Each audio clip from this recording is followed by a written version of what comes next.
Mas agora nós vamos dar um outro passo, que também é fundamental. Sem esse passo, a gente se perde, que é o recolhimento da bibliografia. Agora, para ajudar no recolhimento da bibliografia, eu vou sugerir uma técnica que se chama elaboração do sumário hipotético. E eu vou apresentar aqui alguns slides sobre elaboração de projeto de pesquisa, até chegar nessa parte do sumário hipotético e explicar para vocês o que é que isso significa.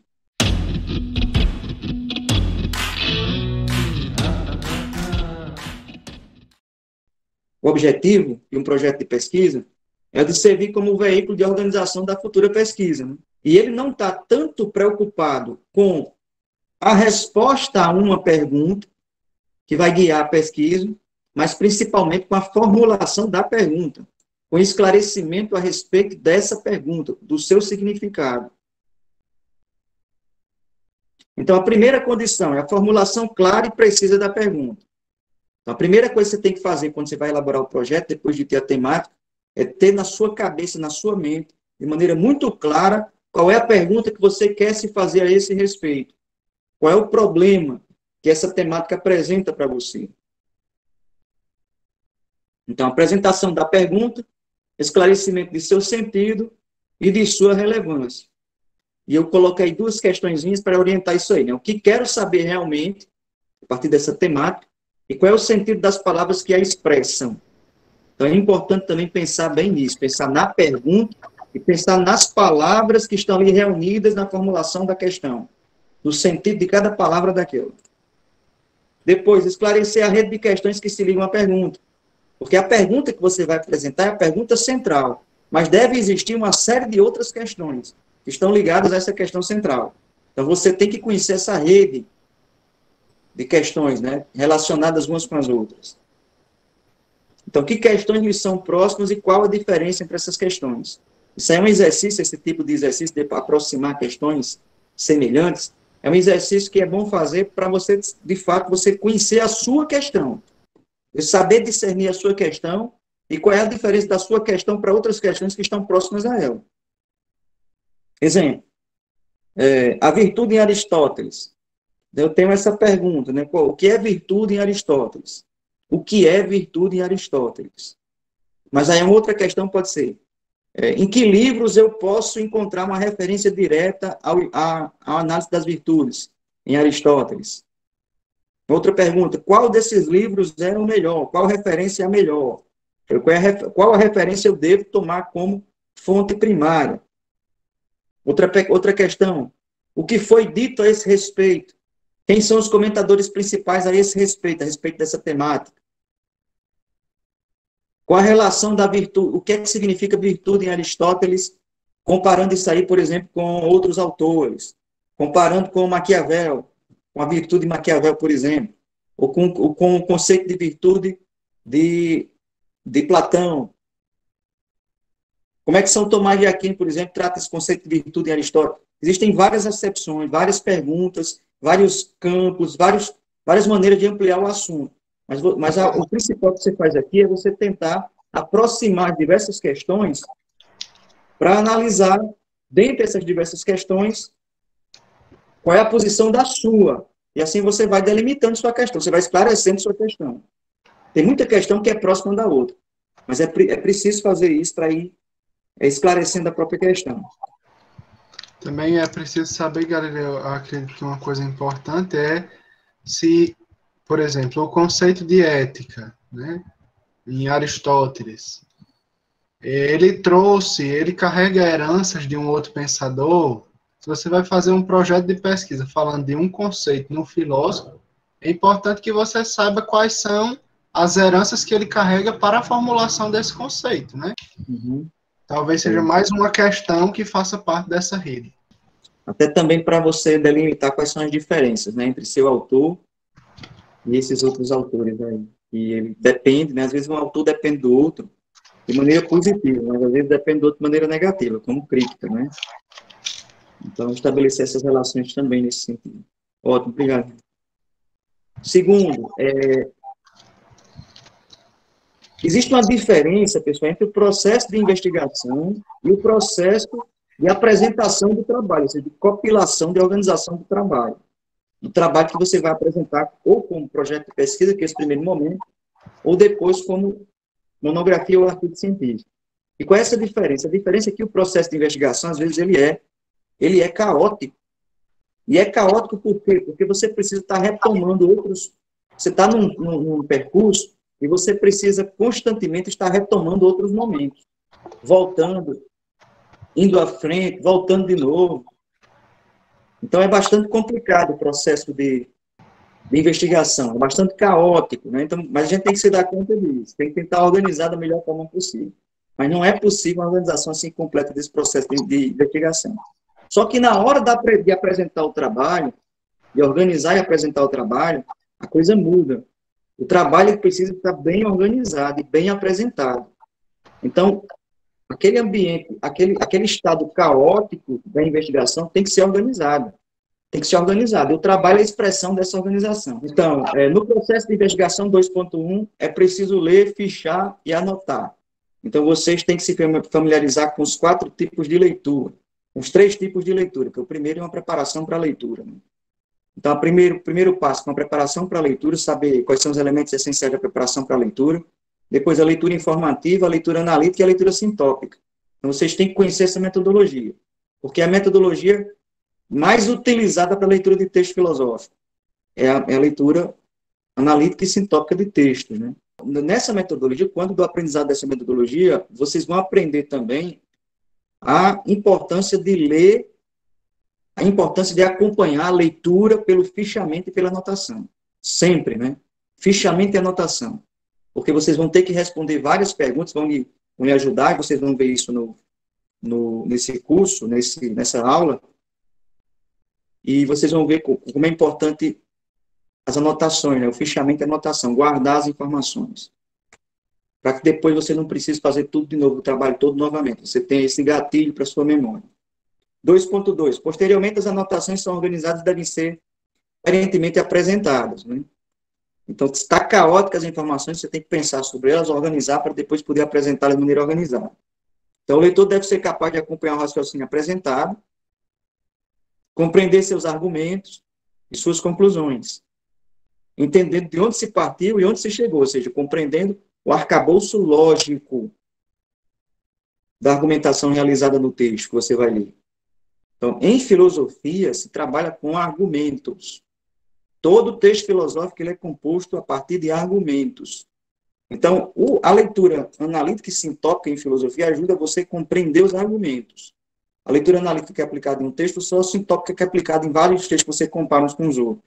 Para quê? Para você aprender a registrar, para você aprender a captar do texto e depois registrar a estrutura argumentativa do texto, entender as premissas e a conclusão que o texto chega. E se de fato se pode fazer isso, né? Se as premissas são verdadeiras, uma primeira coisa, depois se há de fato conexão entre as premissas e a conclusão, uma segunda coisa.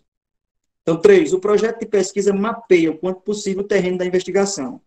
Lembrem daquilo que eu dizia a vocês anteriormente. Aristóteles ele disse que o problema, o paradoxo do conhecimento que aparece lá no TTT, ele se resolve quando você encara o conhecimento de duas formas. Você encara o conhecimento como potência e como ato. Como potência, o conhecimento é caminho para alguma coisa, e como ato, o conhecimento é o conhecimento realizado. É o fim do conhecimento, que é a verdade. Mas enquanto você não chega na verdade, no fim do conhecimento, dessa ação que é conhecer, você está em caminho. E nesse caminho para o conhecimento, para esse conhecimento final, essa realização do saber, esse caminho para o conhecimento é um caminho de saber e não saber, de luz e trevas. É um caminho de revelação da verdade.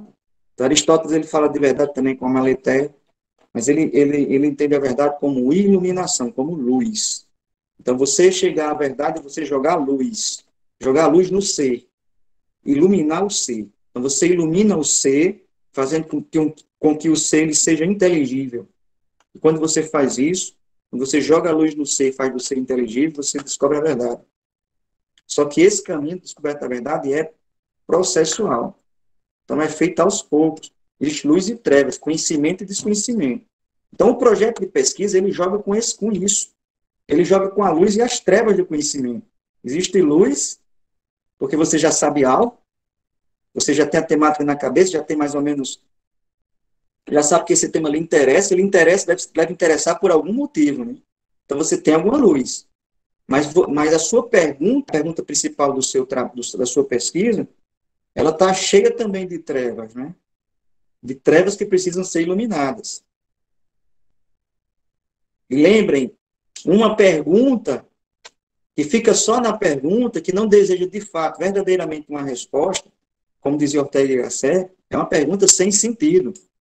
Toda pergunta é uma ânsia por resposta, ou seja, toda pergunta, toda treva, né, que a pergunta tem, ela anseia pela luz. Se você faz uma pergunta, mas você não dá interesse à pergunta, você não quer saber da resposta, claro que você tem que lidar com a pergunta, você tem que primeiro lidar com a pergunta para entender sua pergunta. E o projeto de pesquisa é o momento de entender a pergunta. Mas você só faz uma pergunta se você, de fato, tiver interesse íntimo, direto, ou necessidade direta, imediata, pela resposta a essa questão. Porque senão não tem sentido. Não tem sentido uma pergunta que é feita só por ela. Você faz a pergunta, mas você diz, não, mas seriamente eu não quero saber a resposta, eu quero ficar só na pergunta. Então não tem sentido essa pergunta. Essa pergunta não é séria. É um exercício de retórica, mas não tem seriedade uma pergunta dessa. Pronto. Terceira coisa, escolha o tema e o objeto da pesquisa, que foi o que vocês fizeram. O tema e o objeto, eles se confundem. O objeto é aquilo ao qual a gente chega quando responde a pergunta, está aí no 3.1. De que minha pesquisa trata? De que é que minha pesquisa trata? Então, minha pesquisa trata da virtude em Aristóteles. Então, esse é meu tema. Esse é o meu objeto de pesquisa. Mas eu posso delimitar ainda mais esse objeto de pesquisa. A virtude em Aristóteles, na ética nicômica. Delimitei mais. Então, escolha do tema e objeto de pesquisa. De que minha pesquisa trata? A resposta a essa questão lhe traz o tema ou objeto da sua pesquisa. E a segunda coisa que eu coloquei, por esse caminho, chega-se também ao tema da pesquisa. Né? Pelo objeto, quando você acha o objeto, naturalmente você também tem nas mãos o seu tema. Né? Então, nosso projeto de pesquisa, pessoal, vai ser organizado de acordo com esse esquema aí. Um esquema que tem só o essencial. Eu só me concentrei aqui no essencial. Eu não vou pedir para vocês fazerem nem introdução, nem conclusão, porque não ajuda isso. Quando vocês vão fazer a pesquisa, o que ajuda mesmo é a essência do seu projeto. Você faz um projeto de pesquisa, coloca uma introdução, uma conclusão, enfeita muito o projeto, acresce o número de páginas do projeto, mas na praticidade, na prática mesmo, na ação da realização da pesquisa, não é muito útil. Então, é útil que você tenha coisas que lhe ajudem na realização da pesquisa. Para isso serve o projeto. Então, o esquema básico do projeto de pesquisa, claro que vocês vão ter que colocar uma capa nesse projeto, né? Um folhinho lá, uma capa, fazer uma capa direitinho, como se faz uma capa de monografia, você coloca uma capa no projeto. Mas depois da capa, o que eu quero é isso aqui. Objetivos gerais específicos, depois a gente vai ver cada coisa dessa. Sumário hipotético. Depois a topologia teórica. A topologia aí, essa palavra topologia vem de topos mais logos. Né? Top significa lugar. Então, topologia é o lugar das ideias. É a lógica do lugar. É a lógica do lugar, ou o lugar das ideias. A topologia faz referência, com o uso dessa palavra, eu quero fazer referência à conexão das ideias, ou seja, a organização, a estrutura das ideias. Deve aparecer na topologia teórica. A apresentação da problemática. Então, qual é o problema? Por que esse problema é importante? O estado da questão, o referencial teórico.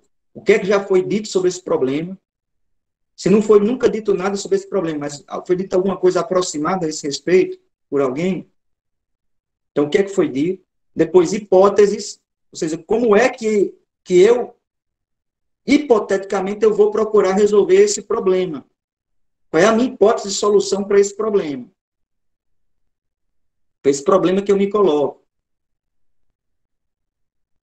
E depois a justificativa.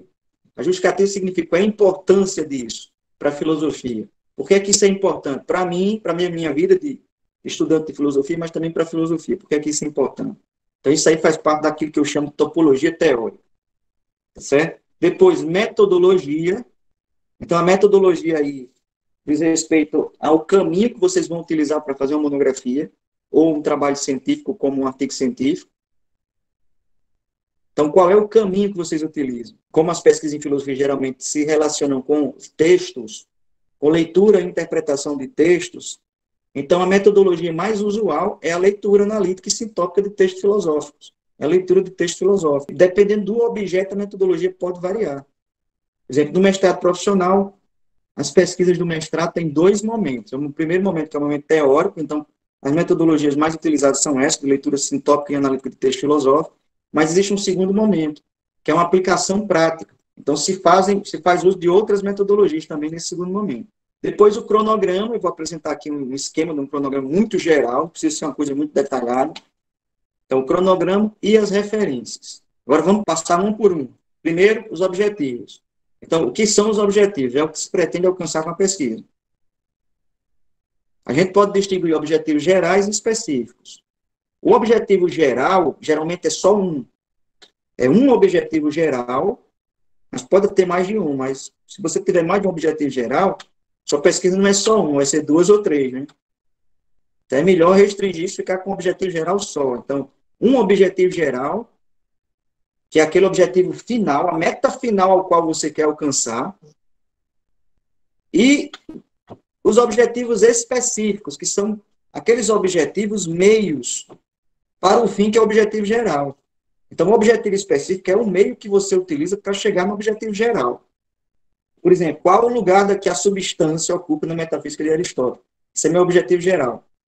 Só que para fazer isso, eu vou ter que cumprir uma série de etapas intermediárias. Eu vou ter que ler vários textos, aplicando a metodologia da leitura analítica e sintópica. Por exemplo, eu vou ter que ler a metafísica, eu vou ler também o órgano, eu vou ler a dialética, eu vou ler os analíticos anteriores e posteriores, eu vou ler vários comentadores, eu vou ler o livro de Henrique Huberti sobre isso, eu vou ler o livro de Giovanni Reale sobre isso, eu vou consultar outros autores que também trataram, como Russell, que trataram da dialética aristotélica, do método aristotélico de procura da verdade, de busca da verdade, do que é substância nesses autores.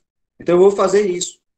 Então, existem vários objetivos específicos, são os meios. Então, memorizem isso. O objetivo geral é a meta final, o trabalho.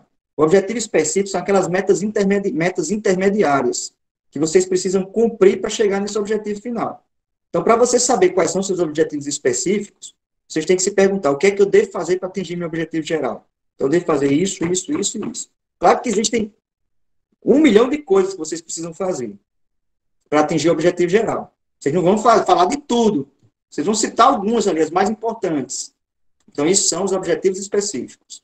Então, por exemplo, aqui eu dou 4.2 de alguns exemplos de objetivos. Conceitos a serem esclarecidos. O conceito de substância da metafísica de Aristóteles. Se fosse esse o tema da monografia, da minha monografia, então, meu objetivo geral seria esclarecer o conceito de substância da metafísica de Aristóteles. Ou as relações a serem estabelecidas. Né? Então, qual é a relação entre a filosofia socrática, o método socrático filosófico e a filosofia Cohen para crianças? Que relação se estabelece aí? Então, esse é um objetivo também. Fundamentos e argumentos a serem examinados. Né? A concepção de São Tomás de Aquino de Deus. Minha tese, minha temática é essa, minha orientação está me apontando, da minha pesquisa está me apontando para isso, então meu objetivo tem que ter relação ao argumento ontológico utilizado por São Tomás de Aquino para provar a existência de Deus. Então, conclusões ou implicações a serem tiradas, outra coisa pode ser objetivo. Né? O que é que eu posso colher da aplicação do método socrático ao ensino de filosofia com crianças? Eu posso colher o que daí? Então, o que é que eu posso colher da aplicação da dialética ao ensino de filosofia, do ensino médio? Eu posso colher o que daí? Então, dependendo do meu objeto de pesquisa, eu posso ter objetivos bem diferentes. Né? Então, lembrem também que os objetivos, tanto os gerais como os específicos, eles devem ser indicados pelos verbos, no infinitivo. Esclarecer, estudar, estabelecer, fundamentar, explicitar, analisar, criticar e assim por diante. Então, vocês utilizem verbos no infinitivo. Objetivo geral. Estabelecer o sentido, o significado da substância da metafísica de Aristóteles. Isso pode ser um objetivo geral. Está entendido isso dos objetivos? Alguma pergunta sobre os objetivos? Professor? Pois não. Por exemplo, o meu tema possivelmente é o nascimento de Deus na alma, né? Então, é já isso, né? É. Sim, já. Tema, aí, por exemplo, em Mestre Eckhart, né? Então, Sim. provavelmente, um objetivo específico seria o esclarecimento da questão mística dele, um exemplo, assim. Certo. Porque Isso isso é um mesmo. conceito da filosofia. Pronto, aí você pode colocar assim, a pergunta que você tem que fazer é, para eu chegar a falar sobre o nascimento da alma, como é que você colocou aqui? Deixa eu ver aqui. Sobre o nascimento de Deus. Sobre o nascimento de Deus na alma, na filosofia do mestre Eckhart. Para eu chegar a falar disso, eu tenho que primeiro entender o que é que o mestre Eckhart entende por mística e qual é a relação da mística com a filosofia. Então, eu tenho que entender isso. Então, isso é um objetivo específico para você chegar nesse fim.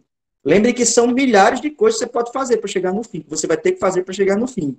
Por exemplo, você pode dizer assim, até coisa não tem nada a ver com a pesquisa. Você pode dizer assim, eu vou ter que entrar na internet, comprar um livro pela estante virtual e pagar. Mas você não vai colocar isso com um objetivo específico, né? Porque isso não tem...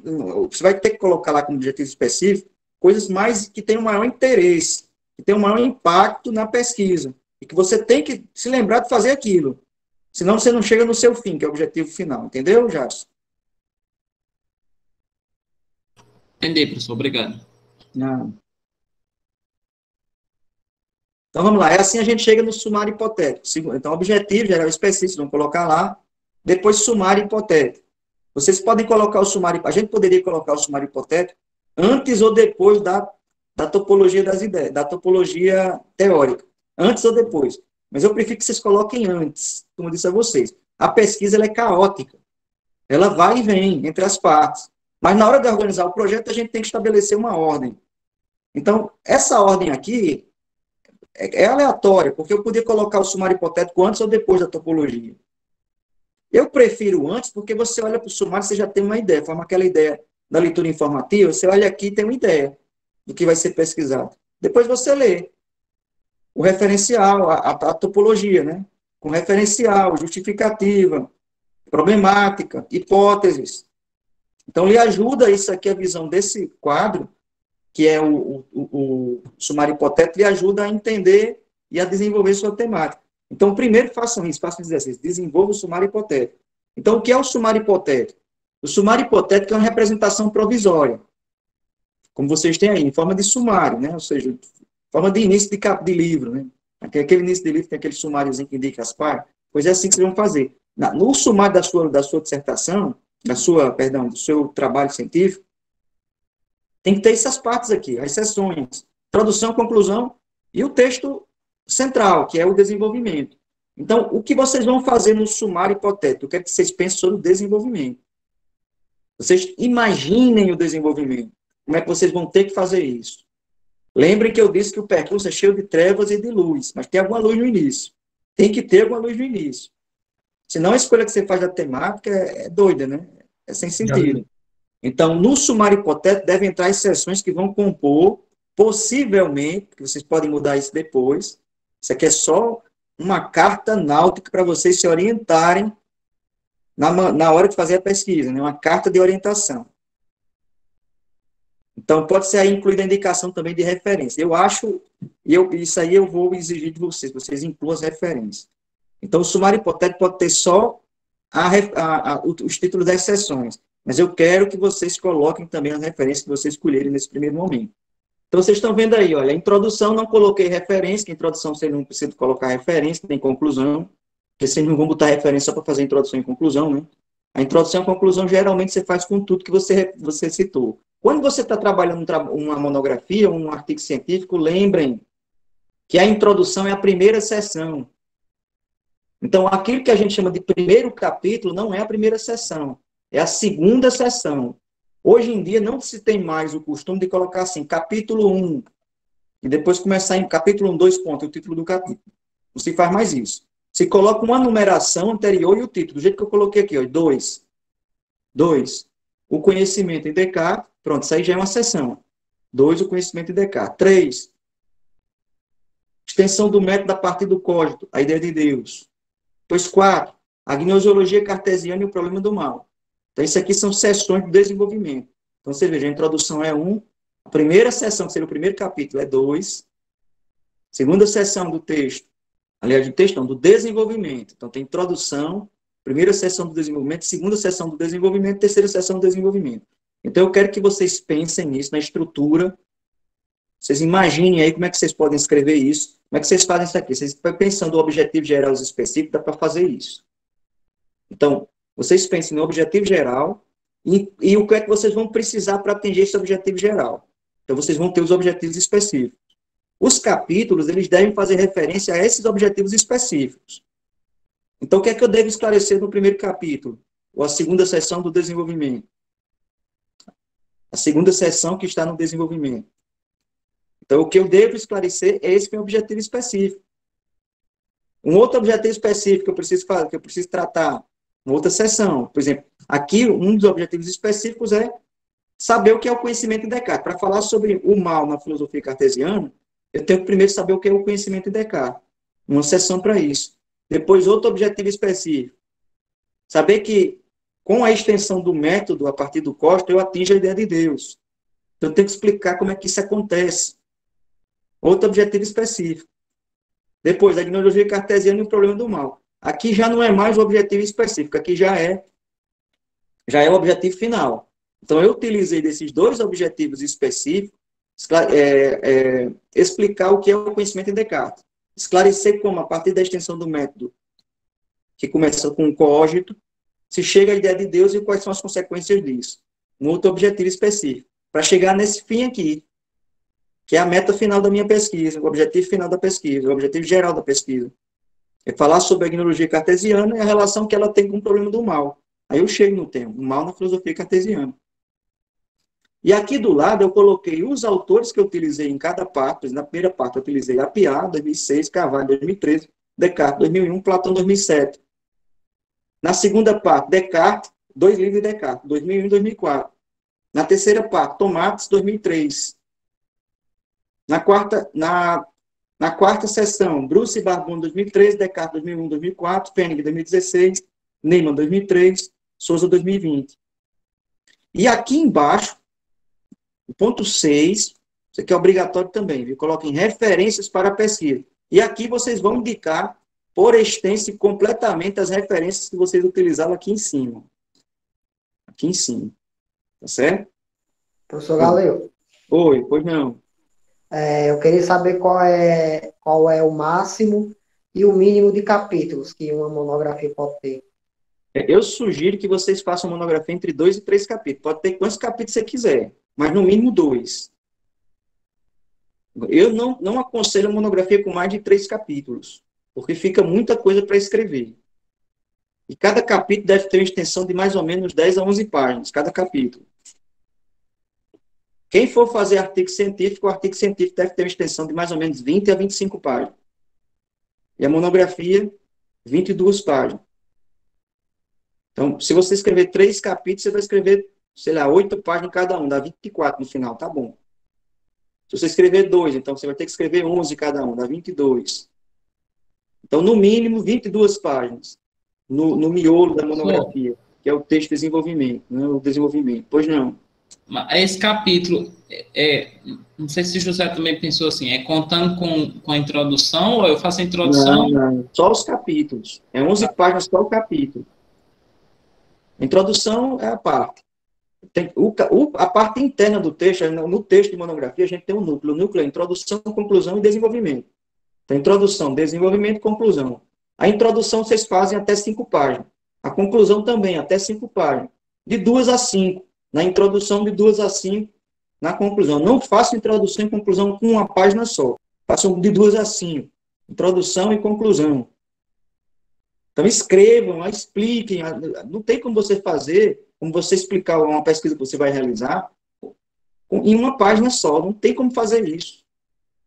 Então, de 2 a 5 páginas. Agora, no miolo do texto que a gente chama de desenvolvimento, esse miolo ele tem que ter por volta de 22 páginas. Então, se você escrever 3 capítulos, então você vai escrever aproximadamente, aí, sei lá, 8 páginas, cada capítulo vai dar 24. Pronto, o miolo tem mais de 22, tá bom. Se você escrever só 2, 11 páginas cada um, dá 22. Agora vamos para a parte mais trabalhosa. Né? Essa parte da topologia teórica, ou seja, do lugar das ideias, o lugar teórico das ideias. Então, a topologia teórica, isso aqui vocês não vão encontrar, isso aqui é uma terminologia que eu utilizo. que eu queria que vocês utilizassem nos projetos de vocês, porque nessa nomenclatura e topologia teórica, se permite colocar muitas coisas, eu quero que sejam colocadas condensadas. Ao invés de vocês escreverem uma introdução na qual vão entrar todas essas coisas reunidas, vocês vão escrever a topologia teórica e vão colocar aqui dentro. Justificativa, problemática, hipótese de solução. Então, apresenta o problema que se pretende investigar, situando no campo que lhe é próprio e definindo a perspectiva teórica com que vai ser tratado. É uma aproximação do objeto da pesquisa para tentar mostrar o que é que você já sabe dele, o que é que você quer saber. As luzes e as trevas. Lembre da imagem, né? Da imagem de Platão, do conhecimento, do paradoxo do conhecimento, lá do que Aristóteles disse a respeito, né? Que Aristóteles diz em síntese que esse paradoxo é resolvido se você colocar a teoria da potência e do ato aí no meio. Né? Então, o conhecimento, ele se faz como um processo, e quando ele atinge o fim desse processo, ele se transforma num ato. Então, a monografia, ela se constrói assim, ela é um processo de luzes e trevas, ou seja, de descobrimento da verdade, que vai se operando aos poucos. Então, qual a problemática da pesquisa? Que autores principais trabalham com ela? Qual o ponto de vista desses autores e em que obras principais eles o mostram? Qual o resultado a que chegam? Letra C. Que problemas permanecem ou são criados por essa abordagem? Que perguntas não foram respondidas? D. Entre todas essas questões, que pergunta a pesquisa atual, ou seja, a pesquisa que vocês vão fazer, pretende responder? Por que isso é importante? Porque responder essa questão, dentro desse contexto aí, é importante. Então, isso é justificativo. A justificativa é a resposta a essa questão. Por que essa minha pesquisa é importante? Né? Por que responder essa questão específica, a essa problemática específica que eu estou me colocando na minha pesquisa, por que isso é importante? Aí você não vai dizer assim, é importante para mim porque eu quero ter o diploma de filosofia no final do curso. É importante para a pesquisa do assunto. Ou seja, é importante para a pesquisa filosófica sobre a virtude. É importante para a pesquisa filosófica sobre a política em Jacques Rancière, para a tradição filosófica que trata da política a partir de Jacques Rancière. Então, por que é importante? A minha pergunta. Então, qual será o caminho para a resposta? Letra E, quinta coisa, indicação das hipóteses da metodologia. Então, veja, a topologia teórica trabalha, letra A, qual a problemática da pesquisa? E depois, essa problemática da pesquisa precisa apresentar a problemática que você está se propondo. Mas você não precisa apresentar de uma vez, você pode fazer uma introdução, falar sobre os autores, que antes de você já falaram sobre essa temática, ou de alguma coisa aproximada dessa temática. Isso se chama considerar o estado da questão. A letra B, estado da questão. A letra C também faz parte do estado da questão, mas não é mais expositiva como é na letra B. A letra B, o que é que os outros autores disseram e aqui com consequências ou conclusões eles chegaram. Qual foi o resultado? A letra C é que problemas permanecem ou são criados pela interpretação que esses autores apresentaram. Se é que existe algum problema. Existe alguma pergunta que não foi respondida? Então, você não é mais só descritiva. Agora, você vai aprofundar a pesquisa, né? Perguntar se existe alguma perspectiva teórica que não foi aprofundada ainda. Não foi explorada. Foi esquecido. Depois, na letra D, você chega a você. Dentre essas questões, o que é importante para mim, como pesquisador? Como estudante, né, que está se introduzindo na pesquisa em filosofia. E depois, por último, né, quais são as hipóteses, né, qual é o caminho de resposta? Qual será o caminho de resposta? A hipótese que eu proponho. Eu tenho alguma hipótese? Se eu não tenho hipótese, eu digo, não tenho hipótese ainda sobre isso. Eu tenho que explicar que não tenho hipótese. Por que eu não tenho hipótese sobre isso? Ou então, tenho que dizer assim, 3 hipóteses são possíveis. Essa primeira de interpretativas, essa primeira, essa segunda, essa terceira. Você vai só explorar a problemática, a relação dessa problemática com outros autores, a importância dessa problemática para você e, por fim, a hipótese que você propõe para solucionar a problemática que você apresenta. Por que a gente não chama isso de referencial teórico? Porque não é só referencial teórico que está aqui dentro. Aqui dentro tem justificativa, aqui tem o elenco da problemática da pesquisa. O referencial teórico seria indicar quais são as obras que você vai utilizar para desenvolver sua pesquisa. Você vai fazer isso aqui, na letra B e na letra C. Mas não só tem isso. Você também tem que tomar posição, uma posição pessoal, justificar a sua pesquisa. Depois a hipótese também. E a metodologia que você vai... você pode falar da metodologia aqui também, nesse momento. Mas existe um momento próprio para se falar da metodologia. Não precisa ser falado agora, nesse momento. Tá entendido, pessoal, isso aí? Professor Galeu, Pois não. essa letra B, esses autores, são comentadores do tema que eu vou trabalhar? Exatamente. Pode ser um só. Você pode botar só um ou dois que falaram alguma coisa sobre essa temática que você fala, que você está querendo explorar. Então, você tem que pensar, quando você for pensar esses autores, você tem que pensar o que é que ele tem de interessante para a sua pesquisa. Que esses autores trazem para a sua pesquisa. Como é que eles contribuem com a sua pesquisa. Às vezes, a contribuição é positiva, ou seja, você vai recolher algo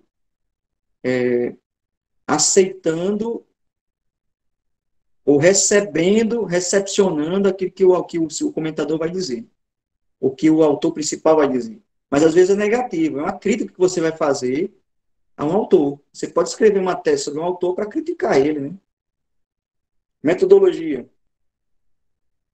Metodologia é o caminho, né? O meio, vem da palavra meta-rodos, ou seja, caminho pelo qual. Então, o caminho pelo qual é preciso andar, né? Para chegar, para alcançar o objetivo final, que é a produção da monografia ou do artigo científico. Então, eu botei duas coisas aqui que devem ser incluídas na metodologia: a definição dos recursos utilizados. Então, quais são os recursos? São livros? São filmes? São recursos, é a prática docente na sala de aula? Então, quais são os recursos que vocês vão utilizar? A observação da prática docente? É a ação na aula? É isso? E depois, etapas do trabalho a ser realizado, né? Então, que etapas eu vou precisar realizar para alcançar o meu objetivo final, que é a produção da monografia? Então, entra aí leituras, entra aí interpretações, entra aí, se meu objeto é em relação à prática, observações, críticas. Então, eu tenho que descrever minha metodologia, a metodologia que eu vou aplicar para chegar nessa minha finalidade. Está entendido isso da metodologia, pessoal? Geralmente, a metodologia mais apropriada para o trabalho em filosofia é a leitura de texto, né? É uma das metodologias de leitura de texto. Por fim, eu trouxe aqui um exemplo de cronograma, que bem geral, porque aqui eu divido aqui o cronograma por semestre, por período letivo, mas vocês podem também dividir em meses. Ao invés de colocar 2020.2, 2021.1, 2021.2, vocês podem colocar aqui março, abril, maio, junho, julho, agosto, setembro, outubro, novembro, dezembro. Janeiro, fevereiro, março, abril, maio, junho, julho. Vocês podem colocar assim os meses, né, do ano. E pode ir preenchendo aqui. Eu fiz aqui uma descrição geral, porque eu não sei qual é a metodologia que vocês vão usar. O cronograma depende muito da metodologia utilizada. Então, eu coloquei, de modo geral, porque talvez todo mundo tenha que fazer isso aqui. Então, eu coloquei aqui alguns momentos metodológicos que todo mundo vai ter que implicar, vai ter que incluir no seu cronograma. Por exemplo, a escolha da bibliografia. Então, todo mundo vai ter que incluir isso no cronograma. Então, eu coloquei aqui, eu vou escolher a bibliografia até o final da minha pesquisa. Então, eu não vou escolher só no início, para produzir o projeto. Eu vou escolher até o final. Depois, leitura e interpretação de texto. Também vou fazer até o final.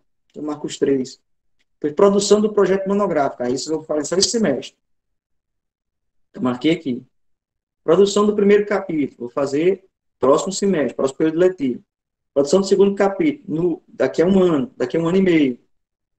E depois, apresentação, preparação, final e apresentação. Ou seja, eu escrevi introdução, conclusão e preparar o trabalho para ser apresentado também em 2021.2. Pronto, referências, o que é que eu tenho a dizer sobre a referência? Tem que ser uma lista em ordem alfabética, vocês têm que tomar cuidado com isso. Geralmente eu prefiro deixar para o computador organizar, vocês colocam lá de A a Z no parágrafo, né? O computador organiza, porque às vezes tem obras com a mesma letra e vocês têm que prestar atenção na sequência, né? Se tem a primeira letra errada de 2 obras, aí vocês têm que olhar a segunda letra. Se é a mesma, tem que olhar a terceira, assim por diante. Até desempatar e ver quem é a primeira obra a ser elencada e na ordem, né? A segunda, a terceira, a quarta, assim por diante. Então, em ordem alfabética, Nas referências deve ser apresentado o material utilizado na pesquisa, então o material que de fato vocês utilizaram para a pesquisa. Não é um material, vocês podem, existem alguns orientadores que proíbem os alunos de colocarem material que foi utilizado, mas não foi citado. No meu caso, eu permito que meus alunos coloquem material que eles utilizaram, mas não citaram. O que é utilizar e não citar? Por exemplo, o aluno utilizou o dicionário de filosofia para esclarecer alguns temas do autor dele, mas não citou o dicionário porque ele não trouxe nenhuma passagem do dicionário para o texto da monografia dele. Mas ele pode citar o dicionário. Agora, alguns autores, alguns orientadores preferem não faça isso, né? Também não empobrece em nada o trabalho se você não citar um livro que você não trouxe como referência, ou direto ou indireto, para a sua pesquisa. Mas aqui no caso do nosso projeto de pesquisa, porque a gente vai fazer um projeto de pesquisa no final dessa disciplina, vocês vão ter que dividir isso em duas coisas. Existem as referências do sumário hipotético, a essas vocês vão trazer dentro do trabalho, tá certo? As referências do sumário hipotético, ou seja, a referência da futura pesquisa, e vocês podem colocar lá tudo que vocês vão usar na pesquisa futura, mesmo que vocês não tenham utilizado ainda, e as referências do projeto, que é lá no final do projeto, para você citar o que você utilizou para fazer o seu projeto. Aí você pode colocar todas as referências das pesquisas futuras e mais aquelas referências que você não vai utilizar nas pesquisas futuras, mas que você utilizou para o projeto. Por exemplo, você lê um artigo que falava sobre como fazer um projeto de pesquisa. Você não vai colocar isso na sua monografia, mas aqui no projeto de pesquisa você vai colocar. Só que você não vai citar esse artigo, que é sobre o projeto de pesquisa, nas suas referências. Lá no sumário hipotético, você vai citar nas referências finais. Vocês entenderam essa diferença? Então, existe uma referência dentro do sumário hipotético e existem as referências finais do trabalho que você escreveu. São duas coisas diferentes. Referência do projeto, da pesquisa, referências finais do projeto da pesquisa, que são essas referências de tudo que vocês utilizaram, e as referências da pesquisa ligadas ao sumário hipotético.